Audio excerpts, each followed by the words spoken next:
Alors cette étude a été menée dans le cadre de la chaire Orange Grenoble École de Management qui porte sur les Digital Natives, les jeunes générations baignées dans le numérique. Et elle concerne leur capacité et les incidences justement de ces nouvelles technologies sur leur capacité à traiter les informations. Alors cette étude a pour principal objectif de répondre à la question: est-ce que les nouvelles technologies et l'usage intensif des nouvelles technologies modifient fondamentalement la manière dont les jeunes générations traitent les informations? Les hypothèses sont les suivantes, il y en a deux finalement. C'est soit l'usage intensif des nouvelles technologies modifie structurellement l'organisation des informations dans le cerveau de la génération Y. La deuxième hypothèse, elle, serait plutôt de l'ordre de la mise en place de stratégies, c'est-à-dire qu'il n'y aurait pas de modification structurelle, mais plutôt l'établissement de stratégies de zapping, notamment ultra efficaces, en tout cas beaucoup plus efficaces que celles utilisées par les gens plus âgés. Donc pour la première étude en situation réelle, on a cherché à comparer des étudiants de la jeune génération en situation d'apprentissage dans une salle de classe. Donc la moitié des étudiants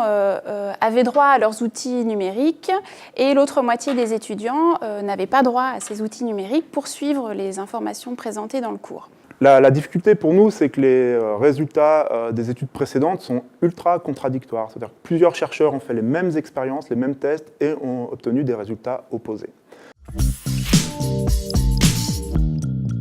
Les principaux résultats de cette étude sont sans appel, c'est-à-dire qu'on montre vraiment que les étudiants qui ont à disposition leurs outils numériques pendant le cours sont beaucoup moins performants ensuite en situation de rappel de ces informations que les étudiants qui n'ont pas eu accès à ces outils numériques. Ce qui est très intéressant, c'est qu'on se rend compte que malgré cette situation de performance amoindrie chez ces étudiants, eux-mêmes n'ont pas cette sensation, ils ont l'illusion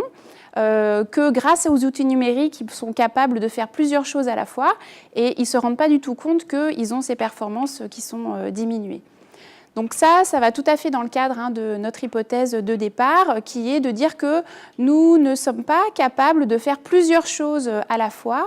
car nos ressources attentionnelles sont limitées, et ceci dans la nouvelle génération comme dans les autres générations.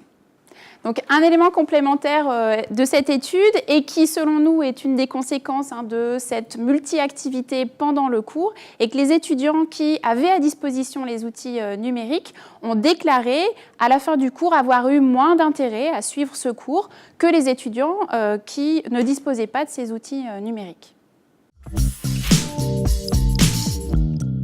Donc les résultats de cette première étude nous incitent à aller un petit peu plus loin, puisque là on a bien montré qu'en situation réelle d'apprentissage, l'utilisation du numérique peut se faire au détriment de l'apprentissage des étudiants. On a donc décidé de mettre en place une deuxième étude qui va nous permettre en mettant en situation des participants de la jeune génération, donc des Digital Natives, et des participants des autres générations, dans un test multitâche, donc on leur demande de faire plusieurs choses à la fois. On va comparer leurs performances et ça nous permettra de mieux comprendre si derrière cette différence de performance, on a des effets de génération ou des effets d'amélioration des stratégies, des compétences de traitement de l'information grâce à un usage plus massif de ces outils numériques. Cette deuxième étude est en cours et les résultats seront connus d'ici quelques mois.